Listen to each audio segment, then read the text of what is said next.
Good morning, all of you. BA third year students, आज हम नया टॉपिक शुरू करने जा रहे हैं। आज का हमारा टॉपिक है मौर्य कला, मौर्यों की कला। ठीक है, देखिए हम लोगों ने शासक पढ़े थे, मौर्य शासक। ठीक है, तो आज हम उन मौर्य शासकों की कला के बारे में जानेंगे। ठीक है, आप लोगों को मैं थोड़ा सा याद करवाती हूँ। हम लोगों ने फर्स्ट ईयर की क्लासेज में मौर्य शासक पढ़े थे। चंद्रगुप्त मौर्य, जिसने कौटिल्य, जिसका प्रधानमंत्री था कौटिल्य, कौटिल्य के सहयोग से शासन प्राप्त किया था और मौर्य साम्राज्य की नींव डाली थी। नंद वंश का अंत किया था, मौर्य साम्राज्य की स्थापना की थी। ठीक है, और चंद्रगुप्त मौर्य के पश्चात उसका पुत्र बिंदुसार गद्दी पर बैठा था। ठीक है, और इसके पश्चात बिंदुसार की मृत्यु के पश्चात अशोक महान गद्दी पर बैठा था। अशोक जो कि मौर्य वंश का सबसे महान शासक माना जाता है। तो हम लोग आज उन्हीं मौर्य शासकों की जो कला थी, इस दौरान फर्स्ट ईयर की क्लासेज में हम लोगों ने इन मौर्य शासकों द्वारा इनका जो साम्राज्य विस्तार था या इनका जो प्रशासन था, इनकी जो राजनीति थी, उसके बारे में हम लोगों ने पढ़ा था। लेकिन आज का जो हमारा टॉपिक है बीए फाइनल ईयर की इस क्लास में, वो है मौर्य कला। ये जो मौर्य शासक महान माने गए हैं, इनके समय में जो कला के प्रति इनकी जो अभिव्यक्ति थी, ये जो कला के क्षेत्र में जो उन्नति हुई थी, उसमें इन मौर्य शासकों का क्या योगदान था और किस किस इमारतों का निर्माण किया गया, कला के क्षेत्र में क्या अभिव्यक्ति हुई, उसके बारे में हम आज की क्लास में पढ़ेंगे। मौर्य कला, मौर्य शासकों की कला। ठीक है, या मौर्य काल में कला। ठीक है, तो देखिए हम बात कर रहे हैं मौर्य कला के बारे में। देखिए सैंधव कला हम लोगों ने, इससे पहले हम लोगों ने सैंधव कला भी पढ़ ली थी।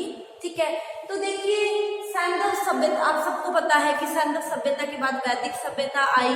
ठीक है, हम सब लोग जानते हैं। ठीक है, तो देखिए सैंधव सभ्यता अपने आप में एक महान सभ्यता थी और कला के क्षेत्र में बहुत ज्यादा उन्नति हुई थी। हम पिछली क्लासेज में पढ़ भी चुके हैं।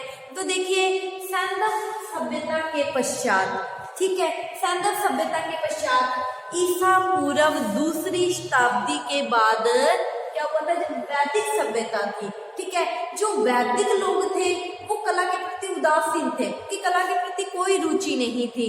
ठीक है, तो सैंधव सभ्यता के बाद ईसा पूर्व दूसरी शताब्दी के बाद वैदिक उदासीनता के कारण जो कला की प्रगति थी वो क्या हो गई, टूट गई। कहने का भाव ये है कि सैंधव सभ्यता के समय कला जो थी अपनी उन्नति की पराकाष्ठा पर थी, है, और जो वैदिक सभ्यता थी, सिंधु के बाद वैदिक सभ्यता आई।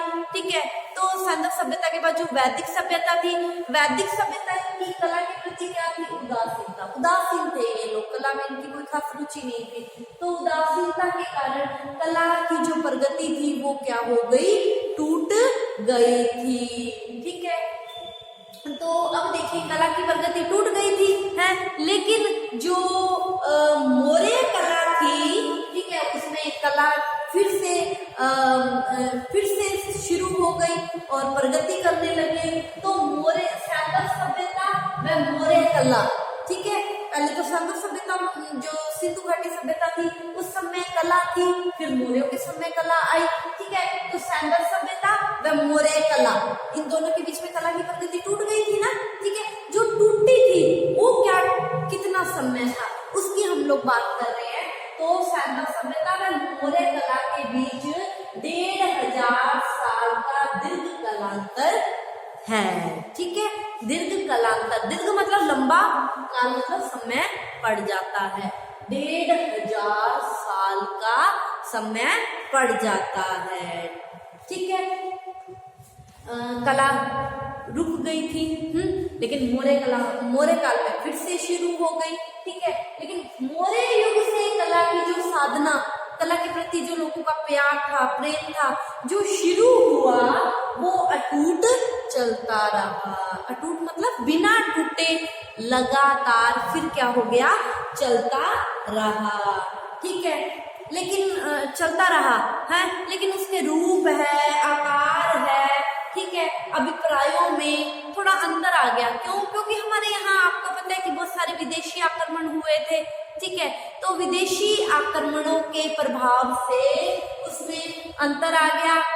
लेकिन फिर भी कला क्या है, चलती रही, थोड़ा थोड़ा अंतर आता गया, परिवर्तन आता गया।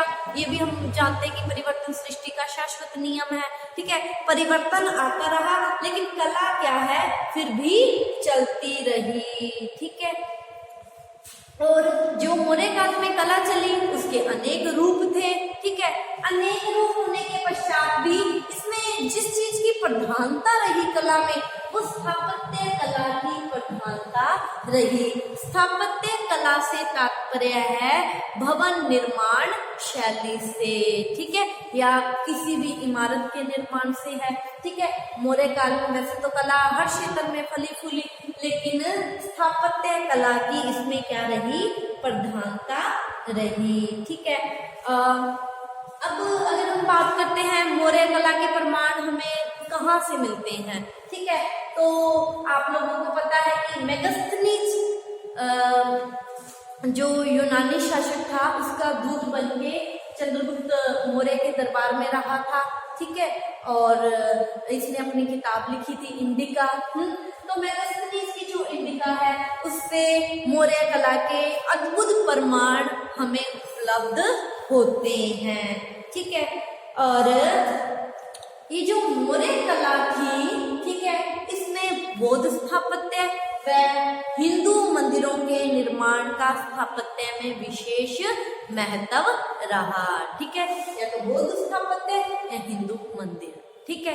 अब देखिए अगर हम बात करते हैं मौर्य कला में प्रधानता किसकी रही, तो मौर्य काल में या मौर्य कला में बौद्ध धर्म की प्रधानता रही। क्यों? क्योंकि मौर्य काल के जो शासक थे, जैसे अशोक महान था, उसने क्या कर लिया था, बौद्ध धर्म अपना लिया था, ठीक है, तो बौद्ध धर्म को क्या कर दिया था, राजकीय धर्म घोषित कर दिया था, और बौद्ध धर्म की उन्नति के लिए उसने प्रयास किए थे। अतः मौर्य काल में क्या था, बौद्ध धर्म की प्रधानता थी, ठीक है।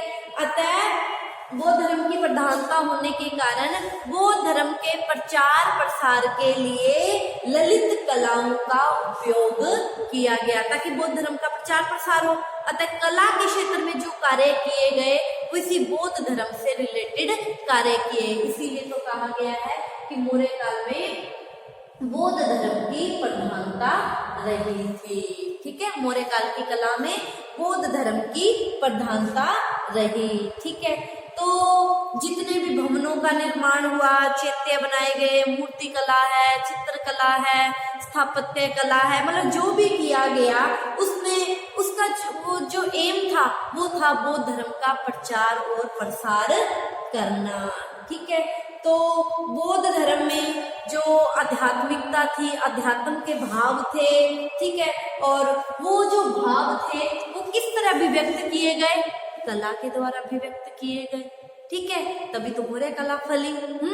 मतलब बौद्ध धर्म में जो आध्यात्मिकता थी उसके भावों को कला के माध्यम से व्यक्त किया गया और वही कला मौर्य कला कहलाई। इसीलिए तो कहा गया है कि कला में बौद्ध धर्म की प्रधानता रही थी, ठीक है। तो हमें आज भी मौर्य काल के अनेक अवशेष उपलब्ध होते हैं, ठीक है, जिसमें मौर्यों के नगर है, जिसमें हम पाटलिपुत्र जो मौर्यों की राजधानी थी, इसके अलावा बौद्ध स्तूप बनाए गए, चैत्य, विहार, गुफाएं, स्तंभ, मूर्ति कला आदि के क्षेत्र में क्या हुई थी, उन्नति हुई थी, ठीक है।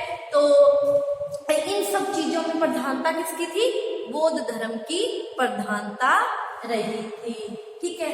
तो ये आज की क्लास में हम लोगों ने मौर्य कला का एक परिचय पढ़ा कि मौर्य कला क्या थी और मौर्य कला में किसकी प्रधानता रही थी। तो स्थापत्य कला की प्रधानता रही थी, तो स्थापत्य कला के क्षेत्र में जो विहार, नगर, चैत्य, स्तूप, स्तंभ बनाए गए थे, इसके बारे में हम कल की क्लास में आगे डिटेल से चर्चा करेंगे। आज की क्लास के लिए इतना ही, आप इसका स्क्रीनशॉट ले लीजिए। तो कल मिलते हैं। Thank you all of you.